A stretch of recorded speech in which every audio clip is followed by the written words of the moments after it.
Hey YouTube, today we're going to be reviewing the NuPhy Air 60 HE. It's an analog keyboard that features rapid trigger, similar to the Wu-Ting keyboards, and plenty other features. Let's get into the sound test.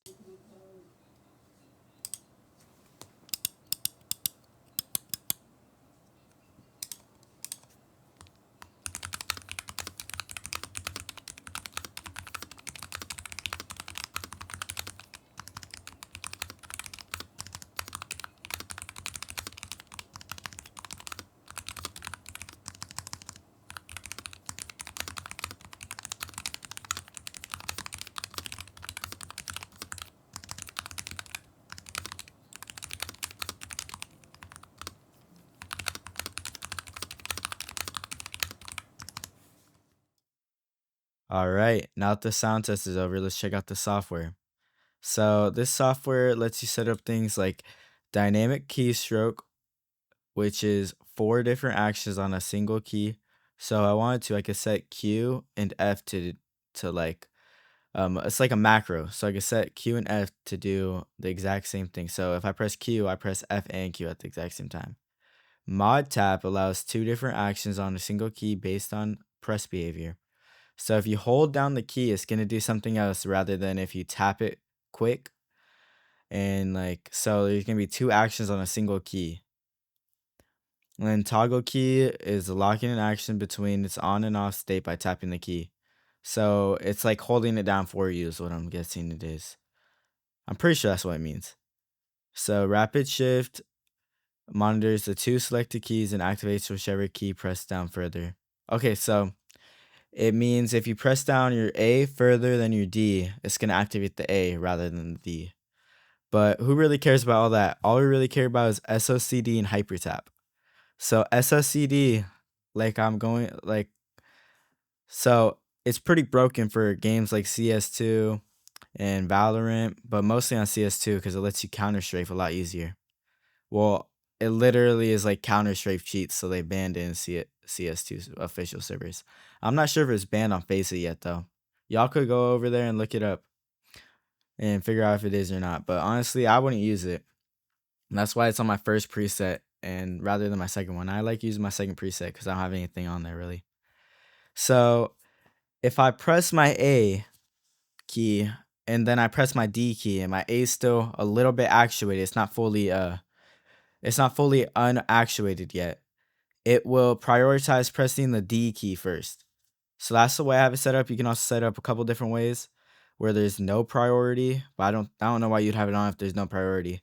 Or you could have like priority for like a D, only D, or priority for A. And honestly, SOCD is really good. It's pretty much cheats. It's what's been determined as cheats before, like they had software that did it, and now it's built into keyboards. So honestly, I don't recommend using this. I'd rather just build up my own skill. But other than that, we have hypertap, which is pretty much like SOCD. Here, we'll take a look at it.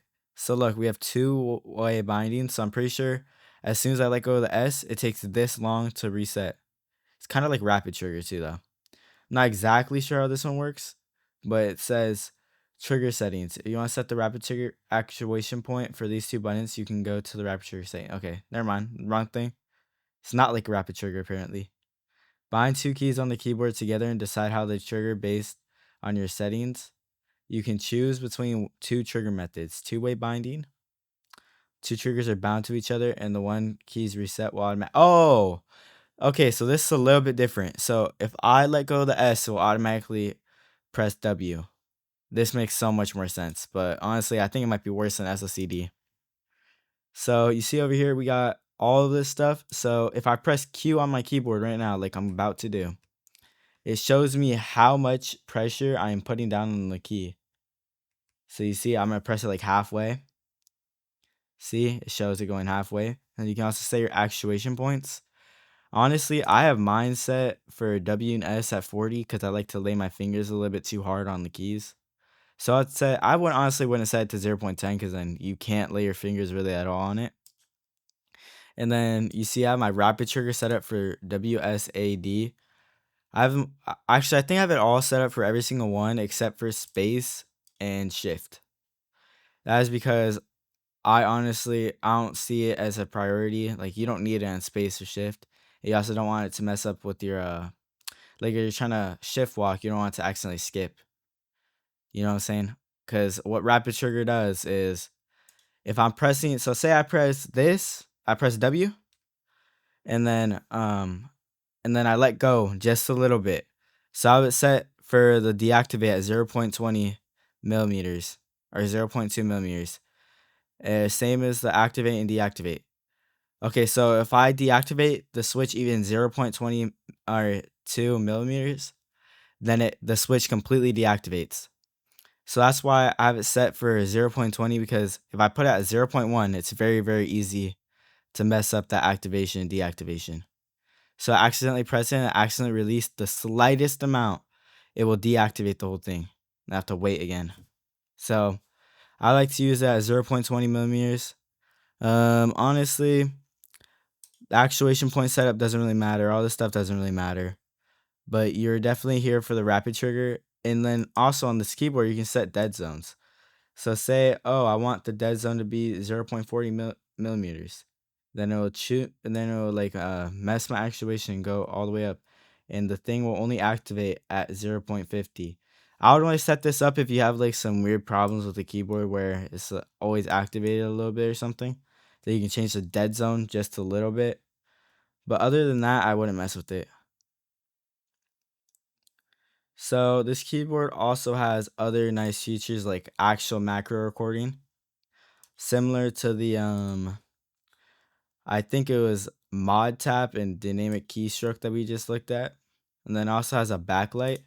So if I turn off my backlight, everything turns off as shown in the example, except for these two sidebars, which are kind of just there. I don't know.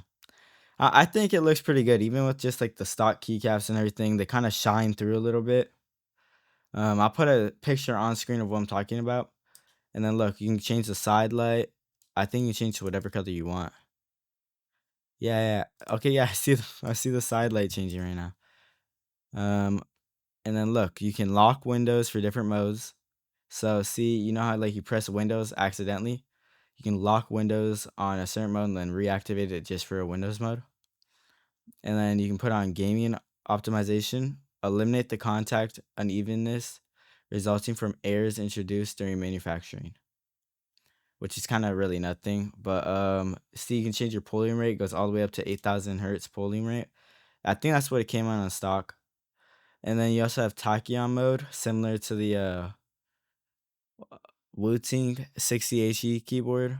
They also have tachyon mode, but that one actually turns off all the lights. Apparently, when this one just doesn't need to turn it off. I don't know. I'm keep it stack. I don't really know. You can change like the light sleep. So like like when you come over to your computer before it's on, you press a key and then it turns on the whole keyboard. It will automatically put itself to sleep without having to unplug it in 5 minutes. You can change that all the way up to 30 minutes, and of course you can turn it off.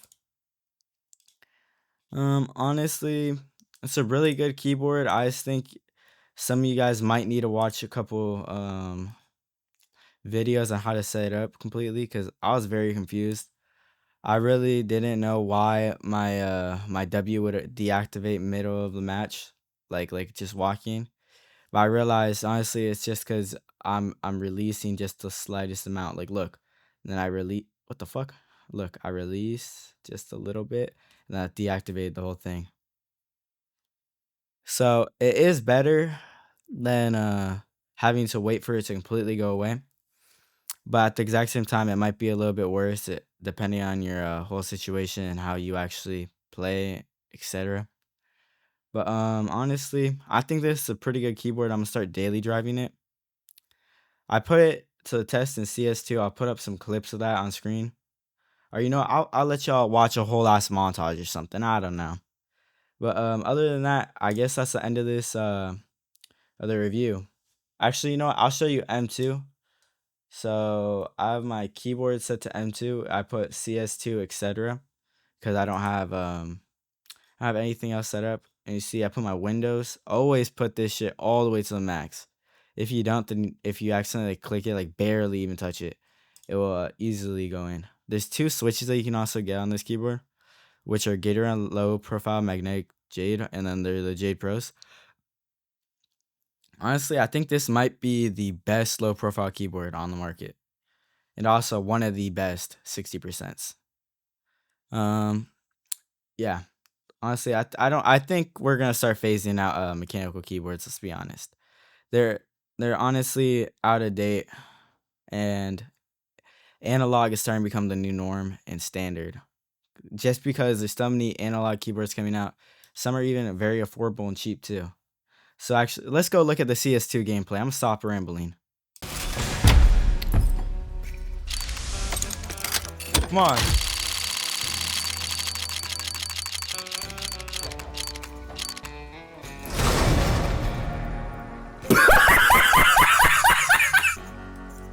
Oh, it's so bad. Come on, give me something. Best way to test the keyboard is gambling. Best way to test the keyboard is gambling. Come on.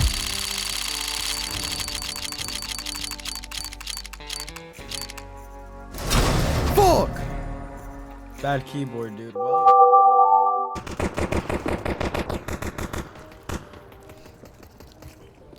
Two back, two ramp. Slapped you about a mid. Counter-terrorists, where you go?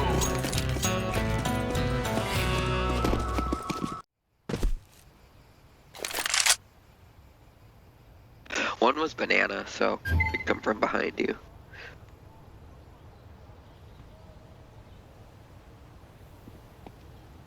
Mid.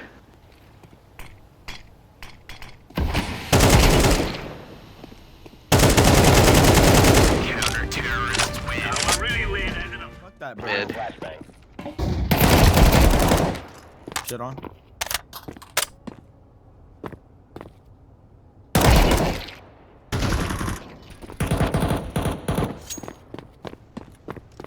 I'm with you, mate. We have diffuser. We have bomb. Counter-terrorists, win. Come here, boy. Oh, shoot. He's outside boiler room.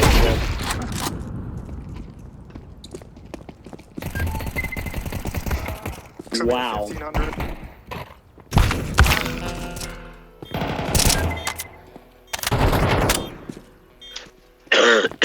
Still banana.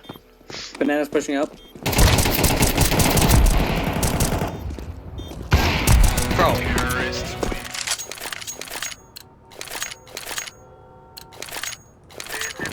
We kill them, and we go home. Throw in the flashbang.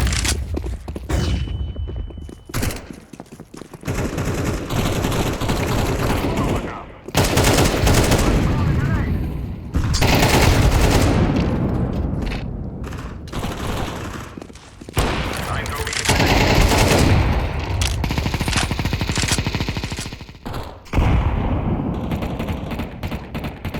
That's off dead.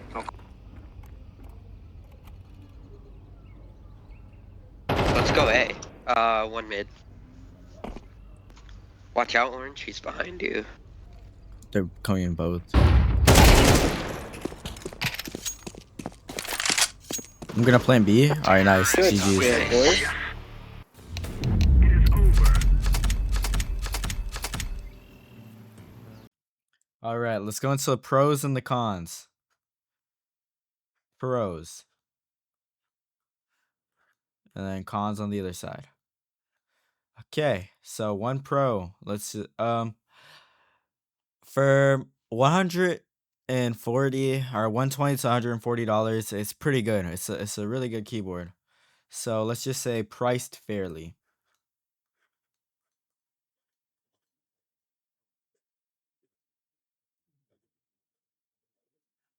Okay, and then for the cons, the software.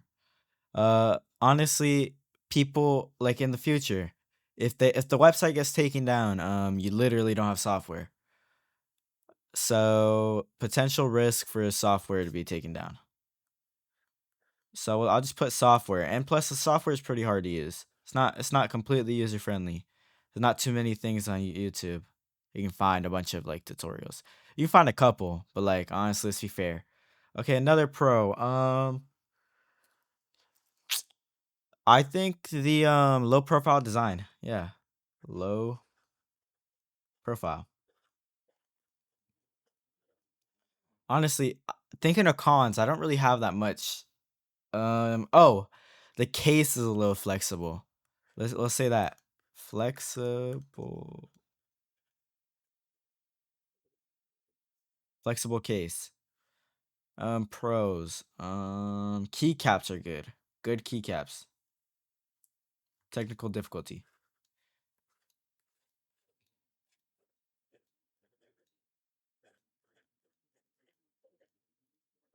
Honestly, the switches are good too. They have really good feel. They're like they're literally just linear switches for everyone that's still on mechanical keyboards. They're linear switches. They sound great.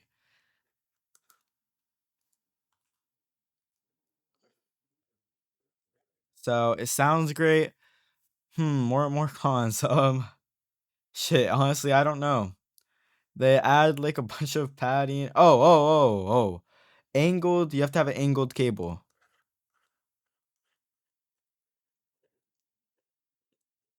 I'll put a picture on screen of what that looks like. But honestly, that's it. Good price performance for $120 to $140. Um, yeah. Overall, I'm gonna daily drive this keyboard.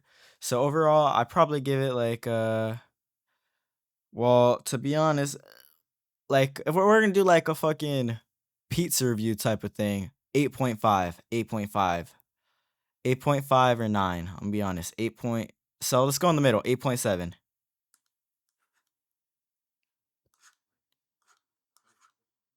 Yeah, pretty good keyboard. Thank y'all for watching this review. If if y'all made it to the end, please like and subscribe so I can make more and more content. Thank you. Y'all have a blessed day. Bye bye.